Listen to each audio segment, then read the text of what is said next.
Bonjour à tous. Pour le Zoom d'aujourd'hui, j'ai le plaisir de recevoir Maître Fabrice Divisio. Bonjour monsieur, merci d'être avec nous. Merci à vous. Alors vous êtes fait connaître pendant la crise sanitaire du Covid-19, même si vous avez eu déjà des rôles très importants dans les scandales type Subutex ou Mediator, donc vous êtes spécialiste des questions de santé. H1N1 déjà. Et H1N1 déjà.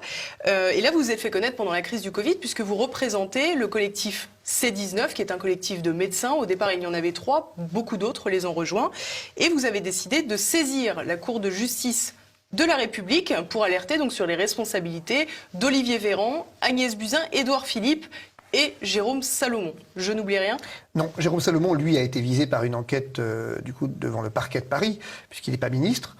Mais effectivement, la Cour de justice a été saisie, nous sommes même les premiers à l'avoir fait d'ailleurs, dès le 20 mars, en réaction au propos d'Agnès Buzyn dans le journal Le Monde. Notre sang n'a fait qu'un tour.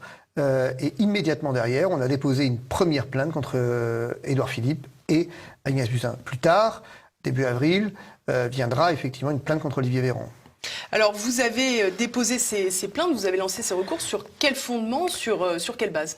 En fait, on a déposé, c'est compliqué de savoir sur quelle base, parce qu'on s'est pas mal arraché les cheveux sur le fait de savoir quel était le fondement possible.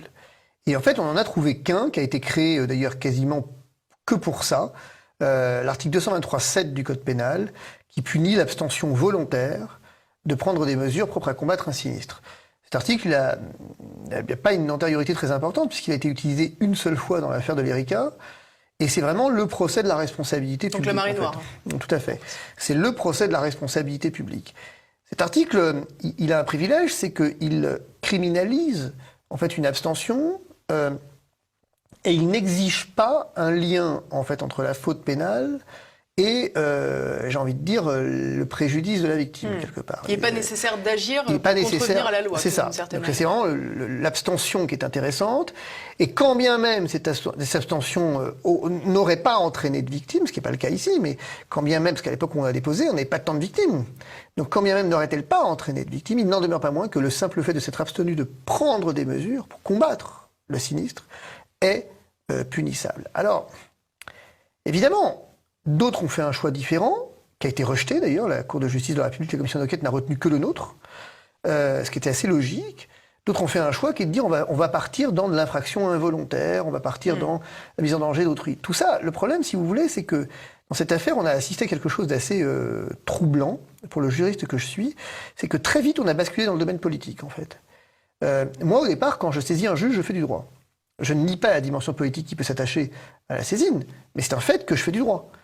Et très vite, derrière nous, se sont enchevêtrées un certain nombre d'autres plaintes dans lesquelles on a eu l'impression, en tout cas, qu'une dimension fortement politique contestataire, eh bien, effectivement, a animé leurs auteurs. Et ça nous a un peu mis en situation compliquée pour ce qui nous concerne. Parce que nous, on n'est pas là dans une optique de déstabilisation de qui que ce soit. Moi, je suis avocat, mes clients sont médecins. On est là vraiment pour que le procès des responsabilités au sens juridique du terme soit fait. Et tout le débat dans cette affaire, c'est l'abstention volontaire. L'abstention, je pense que tout le monde est d'accord aujourd'hui. Dire qu'on n'a pas fait ce qu'il fallait quand il le fallait, il n'y a pas de problème. Mais tout le débat, c'est de savoir, est-ce que c'est volontairement qu'on s'est abstenu ?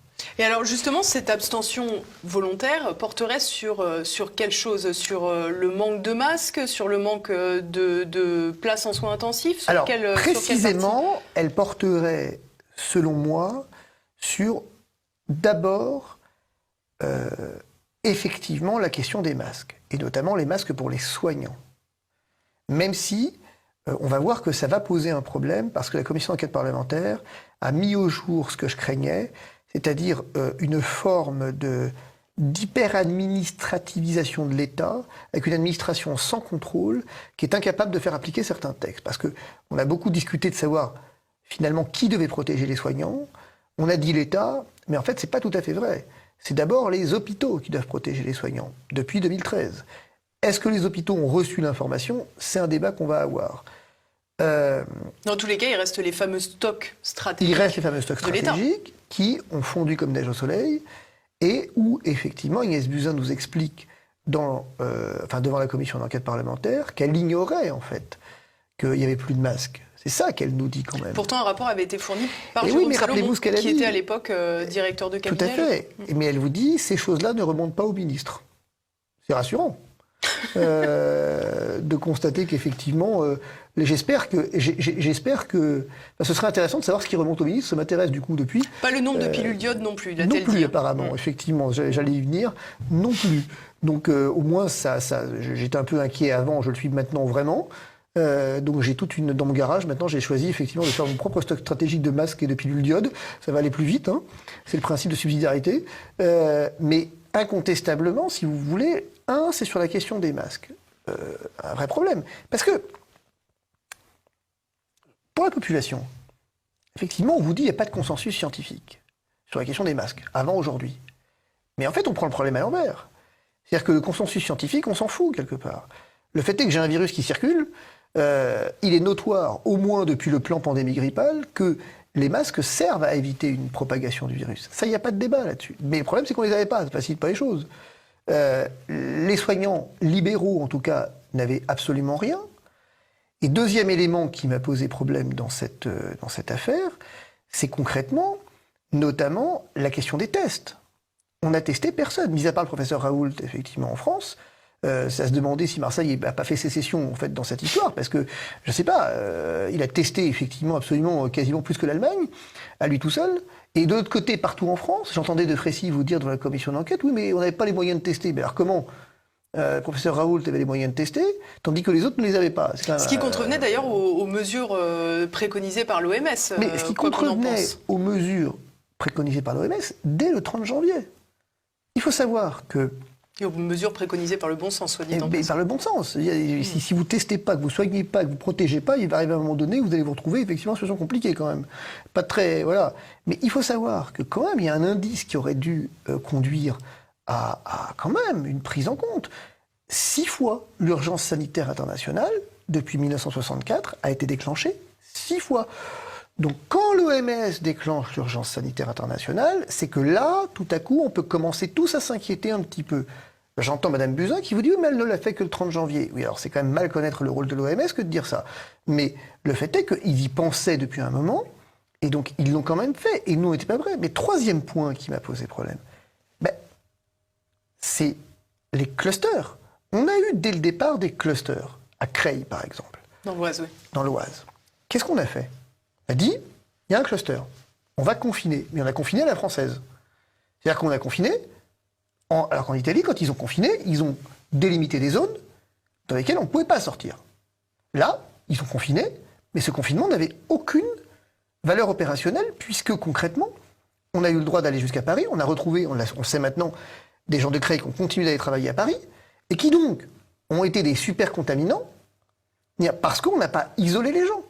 Si on avait finalement identifié les clusters, isolé les clusters, les confiné, on aurait évité une propagation effectivement du virus. C'est pas complètement étonnant si l'Île-de-France a été un des premiers clusters ensuite touchés, clusters géants touchés. On a vu Mulhouse, mais on l'explique. Mais l'Île-de-France aussi, on l'explique. On aurait évité cette propagation. Et enfin, dernier point, si vous voulez bien. Il y a un truc, moi, qui me perturbe. Si vous vous souvenez, on avait dit phase 1, phase 2, phase 3 de l'épidémie. Et on nous expliquait qu'on était en phase 3 de l'épidémie, vous vous souvenez de cette histoire, le virus est à nos portes, le virus arrive, bientôt. On marchait sur les plateaux de télé à l'époque en disant, attendez, il faut vraiment, moi j'ai un problème là, si le virus il arrive et qu'il n'est pas encore là, on va tous être dans une situation compliquée, parce que moi mes clients me disent que là, ils voient déjà 40 à 50 patients avec des symptômes anormaux la journée. Et quand vous dites ça, on vous dit non, c'est pas vrai. Excusez-moi, c'est pas vrai. Ils les voient vraiment, les patients. Hein. Non, c'est pas vrai. Non, attendez, on va se mettre d'accord. Les patients, ils les voient, je vous dis. Donc, on était là mi-février, fin février, et on avait déjà une énorme circulation du virus. Du virus. À tel point, d'ailleurs, que pas très loin de chez vous, d'ailleurs, ici, moi, je suis avocat d'une veuve, d'un médecin généraliste, qui explique ça très très bien, qui dit, mais nous, un matin, on s'est retrouvé avec 40 patients à 8 heures, avec de la toux, avec des symptômes très curieux, et aucun moyen de protection. Et quand on a appelé l'ARS, quand on a interpellé les autorités, on s'est dit non, c'est pas le Covid. Bah non, puisqu'on n'est pas en phase 3. Donc les généralistes ne voient pas le Covid, vous ne verrez le Covid que quand vous serez en phase 3.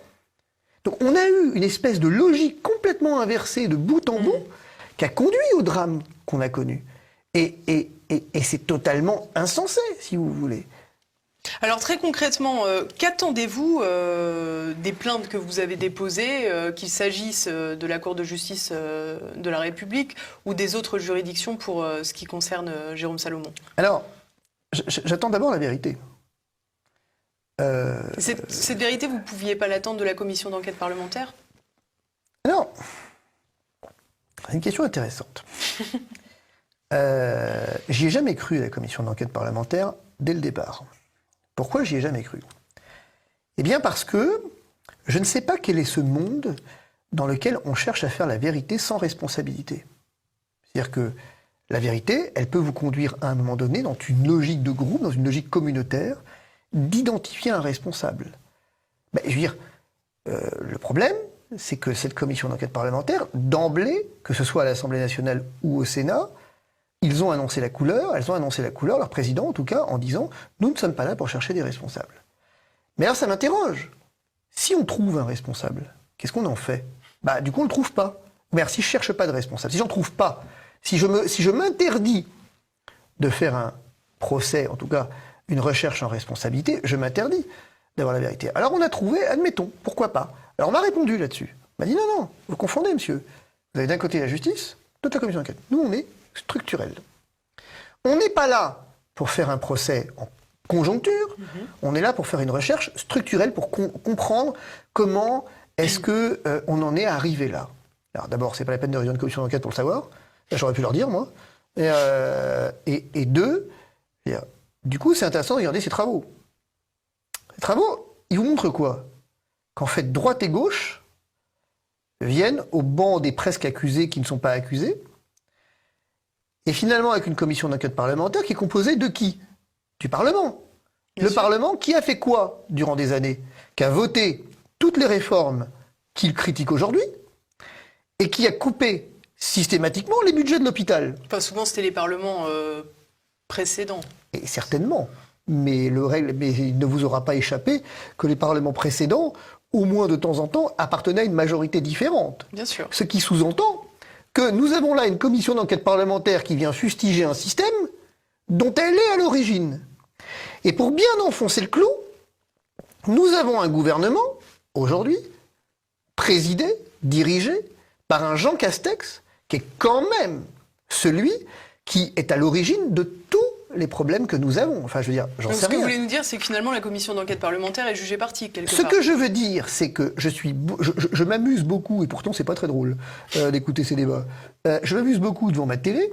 Écoutez M. Ciotti dire à chaque fois, il a cette formule extraordinaire, est-ce que les coupes budgétaires ne sont pas à l'origine des problèmes que vous avez rencontrés? Mais enfin, pardon, hein, Chopinet, mais les coupes budgétaires, c'est toi qui les as votées. C'est la droite qui les a votées. Puis après, vous avez effectivement socialistes qui viennent vous dire oui, mais enfin bon, est-ce que quand même cette politique de libéralisation de l'hôpital avec la tarification à l'activité, enfin pardon, hein, mais la tarification à l'activité, c'est toi qui l'as votée. C'est ton Parlement qui l'a voté, c'est ta majorité qui l'a voté. Et l'autre l'a entériné. Donc vous avez, c'est très amusant ce truc, vous avez un système qui fait son autoprocès, mais qui ne s'en rend pas compte.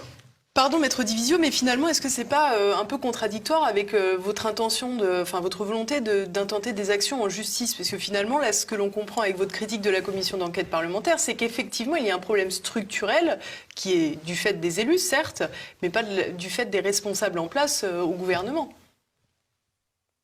C'est parce que vous confondez une responsabilité systémique avec une responsabilité individuelle. Je veux dire, j'ai un exemple très précis. Nous avons en 2013, c'est un choix politique, fait le choix de ne plus avoir de stock stratégique de masques. Bon, c'est un choix assumé? Il faut assumer. Du coup, comment on aime Buzyn? Mais l'est-il assumé justement? Mais c'est ça le problème. C'est qu'il y a peut-être une responsabilité de celui qui a fait ce choix-là. Mais cette responsabilité, c'est pas elle qui a engendré 30 000 morts. Celui qui a engendré 30 000 morts, c'est celui qui n'est pas allé compter dans le tiroir à chaussettes combien on avait de masques, quoi. Je veux dire, c'est ça le problème de fond, si vous voulez. Le problème de fond, ça qui m'amuse dans cette histoire, c'est qu'on dit, mais c'est de la faute quand même de Xavier Bertrand, c'est de la faute de Marisol Touraine. Oui, peut-être. N'empêche qu'à un moment donné, le ministre en exercice au moment de la pandémie, c'était Madame Buzyn. Donc, et alors regardez, il y a un truc extraordinaire qui vient vous montrer les limites de cette commission d'enquête. Il y a un débat que tout le monde se pose. Les masques, vous les avez commandés ou pas? Oui. Ok, prouvez-le-moi. Montrez-moi les bons de commande. Jérôme Salomon, devant la commission d'enquête, a dit oui, je vous les fournirai. Et la commission d'enquête, ça lui pose aucun problème de ne pas les avoir. Donc il ne les a pas fournis. Absolument pas. Vous êtes sûr de cela? Alors, pourquoi j'en suis sûr? Parce que j'ai moi-même écrit à la commission d'enquête pour dire, écoutez, maintenant ça commence à un tout petit peu m'énerver cette histoire, donc je vous préviens, soit vous entendez mes clients, parce qu'on a quand même dit que les médecins généralistes avaient fermé leur cabinet pendant le Covid, donc ils étaient contents de l'apprendre.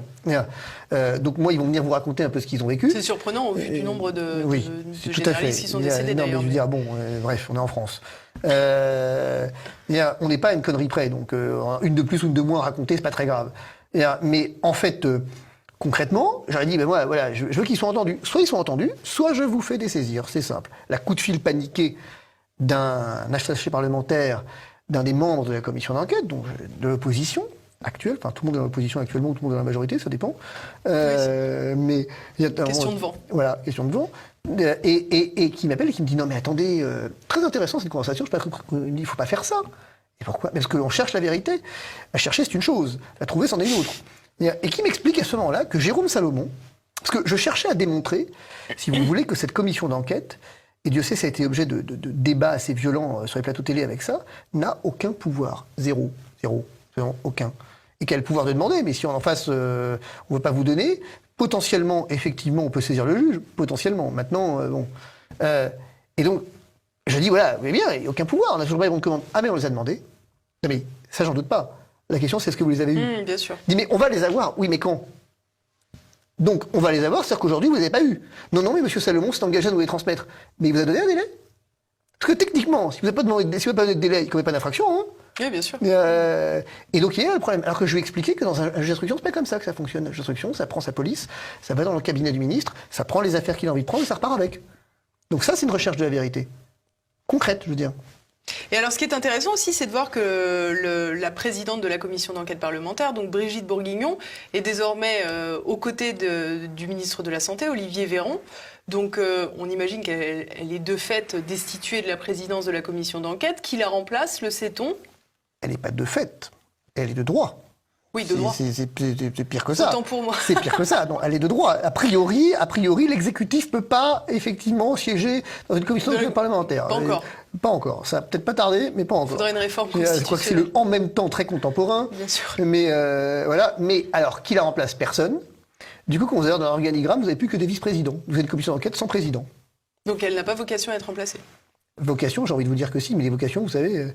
ça se compte sur les doigts d'une main. C'est les vocations... En même temps, être président de la commission d'enquête parlementaire, je sais pas si c'est très sexy comme poste, là, en ce moment, vous voyez. Ben, ça lui aura servi de tremplin, visiblement. Ouais. C'est peut-être un cadeau empoisonné, hein, après. Être dans un gouvernement comme celui-là, bon, il y a certains qui ont mieux fait de s'abstenir, à mon avis. Alors, j'aimerais revenir sur un petit détail. Vous avez évoqué tout à l'heure que vous étiez également avocat dans le cadre de la grippe aviaire, donc H1N1. On a vu également Roselyne Bachelot participer donc, aux auditions de la commission d'enquête parlementaire. Elle a répondu à certaines questions. Elle a d'ailleurs expliqué que les Français devaient se prendre en main et qu'ils ne devaient donc pas tout attendre de l'État. Justement, si on fait preuve de bonne foi, est-ce que finalement on ne peut pas considérer que ce gouvernement n'a pas, et les gouvernements successifs n'ont pas renouvelé les stocks stratégiques dont on a beaucoup parlé, précisément parce qu'il avait été fait beaucoup de remarques et de critiques à l'égard de Roselyne Bachelot qui avait été, selon certains, trop précautionneuse vis-à-vis de cette grippe H1N1 qui n'a finalement pas fait beaucoup de morts? Alors d'abord, et que les imbéciles pour reprocher à Roselyne Bachelot d'avoir été trop précautionneuse, ça n'existe pas ça. Pas ça qui a été reproché à Roselyne Bachelot. Pas le principal problème. Ce qui a été reproché à Roselyne Bachelot, c'est être stupide. Ce qui est un reproche fondé, en l'occurrence. Elle est stupide à deux titres. Quel a été le problème de H1N1? Il y a eu 3 problèmes dans H1N1. Il faut bien comprendre que le premier problème, c'est qu'on a fait des stocks de masques. Ok, ça n'a pas servi. Alors, ça n'a pas servi, mais néanmoins, on ne peut pas lui reprocher d'avoir voulu effectivement les stocker. Jusque-là, et que la Cour des comptes lui fait ce reproche, ça prouve bien qu'on a un problème dans ce pays où on n'en sortira jamais. Parce que là, actuellement, je vois bien ce qui va se dessiner en réponse. Qu'est-ce qui va se dessiner? On va renouveler des stocks stratégiques de masques, on va entreposer ça je ne sais pas où. Finalement, dans 4 ans, la Cour des comptes va nous dire que ça coûte trop cher parce qu'il n'y a pas eu d'épidémie. Du coup, effectivement, on va brûler les stocks de masques qui sont périmés, on ne va pas les renouveler, et on va recommencer ça comme ça, c'est un peu un cercle infernal, quoi. Hein. Le problème de Roselyne Bachelot, c'était pas la protection, c'était tout le reste. les vaccins. Il faut quand même savoir que j'avais été un des seuls à l'époque à venir mettre au jour que ces vaccins me posaient un problème majeur, c'est que le laboratoire, dans les contrats qu'il a signés avec l'État, dégageait toute responsabilité quant effectivement aux effets secondaires du vaccin parce qu'ils n'avaient pas été testés suffisamment. Un cas de figure qui pourrait se produire pour ce fameux si vaccin le laboratoire tout le monde refuse attend, d'endosser la responsabilité de son produit, vous m'excusez si c'est pas à moi de le faire quand même. Hein. Donc avant de me faire vacciner, bon, tout de suite là, et d'ailleurs on a eu des cas depuis effectivement de narcolepsie due au virus, due au vaccin. Quoi. Bon. Et troisième élément qui pose problème avec Bachelot, c'est qu'elle a complètement géré cette crise en dépit du bon sens, mais exactement comme ce qui s'est passé là. Vous avez une crise, vous voulez effectivement gérer une crise, admettons, laissons tomber la question de la vaccination et de son problème, mais vous voulez faire vacciner des gens, adressez-vous à la médecine libérale. N'allez pas effectivement envoyer les gens dans des espèces de vaccinodromes absolument dingues, avec, moi j'ai assisté à des trucs, où vous aviez des médecins spécialistes réquisitionnés, par arrêté, pour aller donner un avis sur une vaccination, alors que les types en étaient largement incapables. Et on a fait ça en dépit du bon sens. Le problème de Roselyne Bachelot, c'est qu'aujourd'hui, tout le monde la réhabilite. Mais parce que nous sommes dans un pays qui a absolument aucune mémoire et aucune culture. C'est tout. Et d'ailleurs, ça la preuve, on l'a nommé au ministère. Donc c'est bien la preuve que, bon, ministère de la Culture, Roselyne Bachelot, enfin, pardon, si c'est bien la preuve, effectivement, qu'on a un problème dans ce pays. Le problème, c'est qu'on a géré cette crise en dépit du bon sens, et je vais vous dire pourquoi. Parce que nous n'avons pas de politique de santé publique. Ça n'intéresse pas la santé publique. La seule chose qui intéresse dans ce pays, c'est l'écologie. Ah ça oui, je veux dire, mettre des éoliennes partout pour ensuite dire, j'ai un dossier, un gros dossier des éoliennes, mettre des éoliennes partout pour ensuite dire que non, c'est pas lié, les dommages que subissent les animaux et les hommes, ça, non, c'est écologique, donc c'est pas grave. Venir emmerder les gens pour le diesel, ça c'est pareil. Mais avoir une politique de santé publique, ça n'existe pas. Et donc c'est pour ça qu'on est condamné à revivre en permanence ce qu'on a subi. Je veux dire, juste un mot. On vous dit, ah mais attention, le problème c'est qu'on a fermé des lits à l'hôpital. Mais je veux dire, c'est pas ça le problème. C'est pas de fermer des lits à l'hôpital. C'est quelle est ma capacité en cas de crise à les réactiver, ces lits. Je veux dire, c'est pas ça le problème. Oui, mais c'est qu'on manque de personnel. Non, ça c'est pareil. Je manque de personnel, peut-être, mais ma capacité à réactiver en temps de crise, je veux dire, c'est ça qui est insensé, si vous voulez, dans cette histoire. C'est qu'on n'a aucune capacité d'adaptation parce qu'on n'a aucune politique de santé publique. Alors, on l'a dit tout à l'heure, vous représentez donc un collectif de médecins, vous représentez aussi, si j'ai bien saisi, des familles de victimes du Covid-19. J'aimerais qu'on s'arrête un petit peu sur les personnes âgées qui ont payé un lourd tribut pendant cette crise du Covid-19. Comment voyez-vous les choses à ce niveau ? Je les vois comme...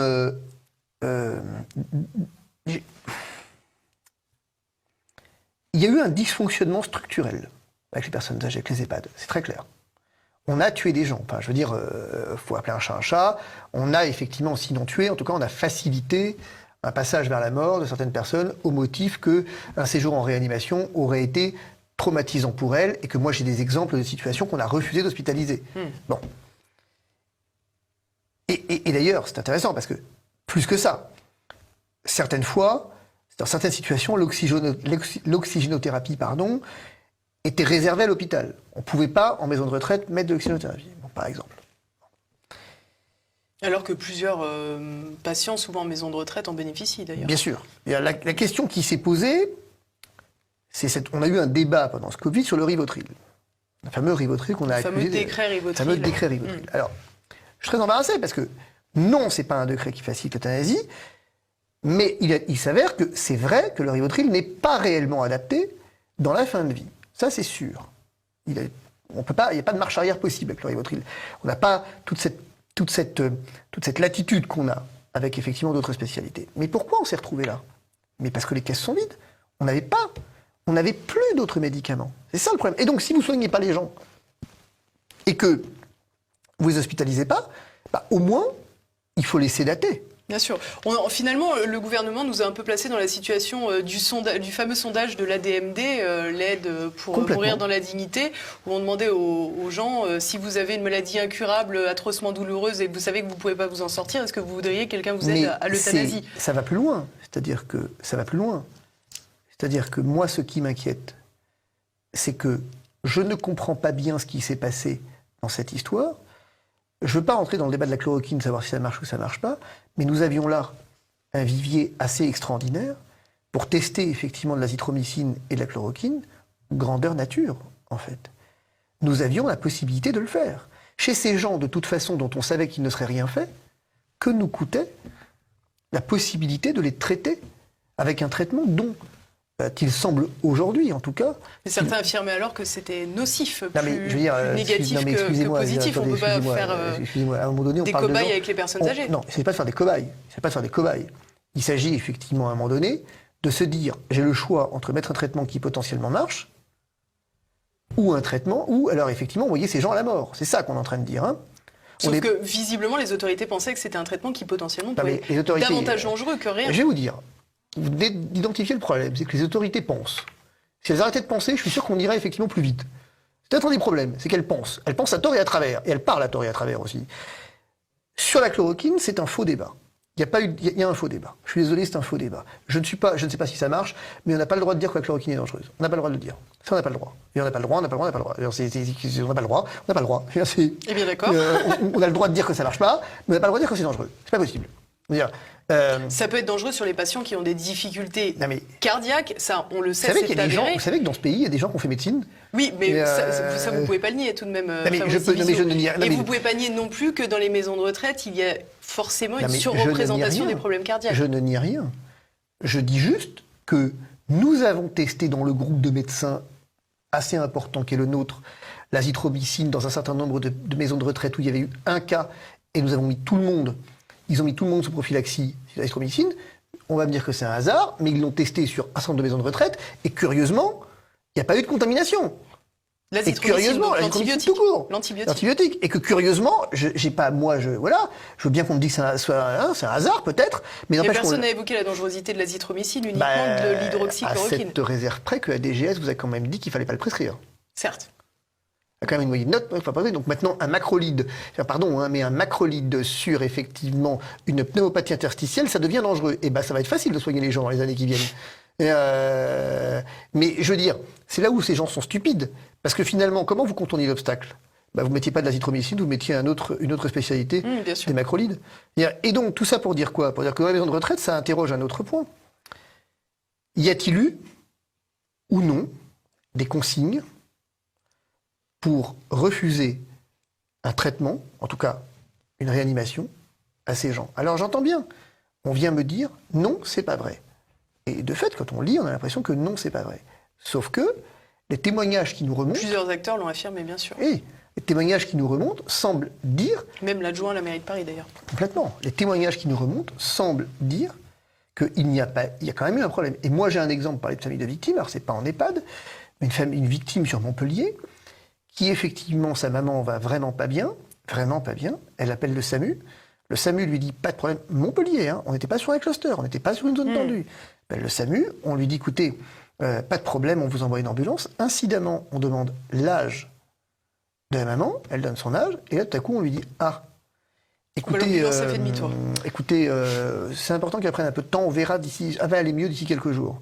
Et qu'est-ce qui s'est passé ? Elle a fait appel à une ambulance privée qu'elle a payée sur ses deniers personnels, qu'elle a emmenée en clinique privée sur ses deniers personnels, toujours, et sa maman a été soignée, pour le coup. Oui, il y avait de la place, d'ailleurs. Il y a de la place, bien sûr, et elle a été soignée. Donc, moi, je fais le procès de personne, je suis avocat de médecin, je vais pas faire le procès des médecins, quand même. Mais néanmoins, ça interroge, à un moment donné, sur ce qui s'est passé. Ça interroge Quelles sont les consignes qui ont été données aux médecins régulateurs, notamment ? Aux médecins régulateurs. Et comment ont-elles été accueillies ? Alors, vous allez toucher, en disant ça, un tabou qui est assez important, c'est toucher au SAMU de France. J'aime beaucoup le SAMU, Dieu sait si effectivement c'est une institution pour laquelle j'ai beaucoup de respect, mais il faut faire très attention quand on va s'engager dans ce débat-là. Et la raison pour laquelle moi j'ai pas voulu engager le débat de la chloroquine, du Rivotril, je vais vous dire pourquoi. Parce que moi je sais ce qu'allait se passer à la fin de la fin. Celle qui allait payer, c'était la petite infirmière de l'EHPAD payée 3 francs 6 sous, qui a subi un premier traumatisme et qui allait en subir un deuxième par le procès, parce qu'elle allait se faire lâcher par toute la chaîne. À la fin de la fin, quelqu'un l'a fait, l'injection. Et tout portera à croire que c'est pas un médecin qui l'a fait. Bien sûr. En tout cas, il y a tout un tas de zones d'ombre sur lesquelles il va falloir revenir là-dessus. Et ça interroge en dernier lieu, sur l'image aussi qu'on veut de notre société, sur là où on en est dans notre société. Ce Covid, il a révélé puissamment au niveau des personnes âgées notamment, sur le fait que ça quand même interroge. Et je vais jeter un pavé dans la mare en disant, je m'amuse à moitié, de ce qu'on s'indigne de ce que finalement des personnes âgées sont mortes dans l'indifférence, là où le personnel des maisons de retraite que je connais bien vous dit que d'habitude, le vrai problème, c'est de savoir quelle est la famille de la personne âgée. Il y a des personnes âgées qui n'ont pas reçu de visite depuis 1 an. Vous avez quand même des... Covid ou pas Covid. Covid ou pas Covid. Vous avez quand même des résidents qui vous disent que le Skype c'est génial, parce qu'au moins ils voient leurs petits-enfants maintenant. Donc, attention à l'indignation sélective. Et attention à nos propres responsabilités sur la façon dont nous traitons les générations qui nous ont précédés aussi dans cette affaire. C'est très important ce que vous dites. Alors j'aimerais revenir sur un dernier point juste avant de terminer, parce qu'on a déjà explosé le temps comme prévu. Vous avez donc déposé des saisies à la Cour de justice de la République, on l'a dit. Vous êtes aussi attaqué, entre guillemets, à Jérôme Salomon. Mais vous avez également déposé des recours au Conseil d'État. On parle beaucoup aujourd'hui du manque d'indépendance de la justice, du manque d'indépendance entre les différentes juridictions. Que faut-il penser de tout cela? Quelles attitudes avez-vous reçues de la part de ces hautes autorités? Alors, je suis en train d'écrire un ouvrage là-dessus d'ailleurs, sur le Conseil d'État. Le Conseil d'État, jamais plus qu'aujourd'hui, les Français ont découvert le référé liberté. Important le référé liberté. Il y a 90 plaintes qui ont été déposées dans la Cour de justice. Il y a 240 référés liberté qui ont été déposés dans le Conseil d'État. Le référé liberté, vous savez ce que c'est. C'est quand vous considérez que l'action de l'administration, de l'État, viole une liberté fondamentale. Et le juge est le gardien des libertés fondamentales. Qu'est-ce qu'on a dans cette affaire? Un juge des référés, liberté, qui a été capable de vous dire que maintenir des gens en prison sans juge était nécessaire, justifié par état d'urgence et n'était pas contraire aux libertés fondamentales. Vous avez un juge qui a été capable de vous dire qu'on peut déroger par arrêté ministériel à une liberté de prescription instituée par la loi. Ça s'appelle un coup d'État. Et ça porte un nom en droit, c'est un coup d'État, la violation de la séparation des pouvoirs. On a abrogé la Constitution, on l'a déchirée, fin de l'histoire. On a eu un juge, si vous voulez, tout au long de cette crise, qui a été le bras armé du gouvernement. Il faut être clair, hein. Conseil d'État, il faut savoir que, quand même on le sait, les publicistes ont une expression, juger c'est encore administrer. Ça veut tout dire, hein. Je suis en train d'écrire un ouvrage sur un point qui m'intéresse beaucoup dans cette histoire, c'est qu'on a tous appris, depuis 1917, conclusion du gouvernement, commissaire du gouvernement Corneille, sous un arrêt du Conseil d'État, il y a une formule que tous les juristes ont en tête, la liberté est la règle, la police, la restriction, l'exception. Eh bien, pour la première fois de l'histoire, probablement, on est passé exactement à la situation inverse. Où une crise sanitaire d'une envergure tout à fait, j'ai envie de dire, gérable quand même, hein, n'est pas Ebola, hein, nous aura permis de nous confronter à notre vision des libertés. Alors moi, je m'amuse quand j'entends que derrière, juste derrière la crise, là, qui n'est pas tout à fait finie, mais quand même, derrière la crise, on a les black machins, là, dont j'arrive pas, black lives machin, là. Black Lives Matter. Voilà, c'est machin, voilà, machin. Et avec effectivement, de l'autre, des gens qui proclament, qui crient leur soif de liberté. Ils étaient où pendant le Covid? Ils étaient où pendant le Covid? Ils étaient où quand effectivement on a violé la Constitution? Ils étaient où quand concrètement vous avez dans l'arrêt Jeune Médecin, un truc extrêmement intéressant, 22 mars 2020, un Conseil d'État qui vous dit ouais, il faut des masques pour protéger la population. Mais il n'y en a pas. Il n'y en a pas. Je ne peux pas imposer au gouvernement de vous donner des masques s'il n'y en a pas. Mais c'est une blague. C'est une blague. Le juge des référés, il est là pour constater la violation. Donc tu me dis qu'il y a une violation, mais tu refuses de la constater. Alors, alors, une question intéressante. Est-ce que c'est un lien avec le fait que Édouard Philippe venait du Conseil d'État? Certains diront que oui. Je n'ai pas la réponse. On peut le présumer. Mais, c'est-à-dire que vous avez un truc extraordinaire qui s'est produit. Et tant et si bien que la Cour de cassation, par exemple, je prends la rétention provisoire. Quand la Cour de cassation des détenus, on dit, attends, tu me renvoies en prison sans juge, là? La Cour de cassation s'est saisie du dossier. Elle a dit, non, ça, c'est pas possible. Vous ne pouvez pas faire ça. Donc on voit ce que c'est que la Cour de cassation qui, elle, appartient pas au même corps. Parce que bon, les conseillers d'État, si vous voulez, quand on choisit un poste dans l'administration ou un poste au Conseil d'État. C'est l'école d'administration. Et donc on voit que dans ce temps de crise, l'objectif du Conseil d'État n'a pas été d'abord de venir exercer un rôle de juge indépendant et impartial, mais de venir finalement justifier un certain nombre de mesures imposées par un état d'urgence sanitaire qui, selon lui, méritait qu'on fasse une espèce d'équilibre en faveur de l'autorité, en faveur, avec une certaine conception du bien commun et de l'intérêt général. Ce qui s'est passé là, avec le Conseil d'État, est juste dramatique. Parce que je vous garantis que s'il y a un truc que je sais, que ma vie m'a appris, ma vie professionnelle m'a appris, c'est que les libertés, quand on vous les emprunte, on vous les rend jamais. Jamais. Eh bien, ce sera le mot de la fin, pas très encourageant. Merci beaucoup, Maître Divisio. Merci à tous de nous avoir suivis. N'oubliez pas de partager cette vidéo et de laisser vos commentaires. À bientôt.